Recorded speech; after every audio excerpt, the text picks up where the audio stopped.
ইমাম শাফি রাহমাতুল্লাহ আলাইহি বলেন, পুরা কোরআন মজিদ অবতীর্ণ না হইয়া যদি সূরাতুল আসর এই ছোট্ট সূরাটা যদি অবতীর্ণ হয় তার কোনো আয়াত ৬৬৬৪ আয়াত ১৭০ সূরা এবং ৩০ পারা কোরআন অবতীর্ণ না হইয়া যদি এই সূরাটা যদি অবতীর্ণ হয় তাহলে আমার বলে সৃষ্টিগুলো তথাপি আল্লাহর বান্দাদের মুক্তির জন্য এই সূরাটাই যথেষ্ট হয়ে যাইত।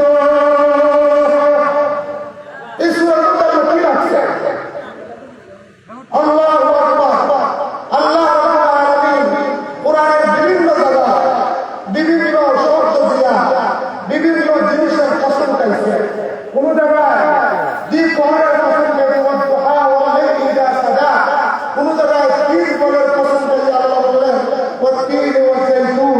কোন জায়গায় নুনের কসম খাইছে, কলমের কসম খাইছে, নুন ওয়াল কলমি ওয়া মা ইয়াসতুরুন। আল্লাহ এই সূরার মধ্যে আসরের কসম খাইছে। একটা আসরের কসম আল্লাহ রাব্বুল আলামিন সৃষ্টিকর্তা, আল্লাহ খালিক, আল্লাহ মালিক, আল্লাহ রাব্বুল আলামিনকে সৃষ্টি করেছে মানব কুলকে। এই কসম খাওয়ার কোনো প্রশ্নই আসে না।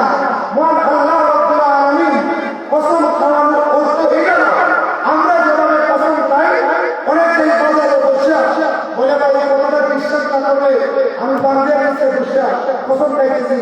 অনেক মহিলারা আছে বাচ্চার মাথার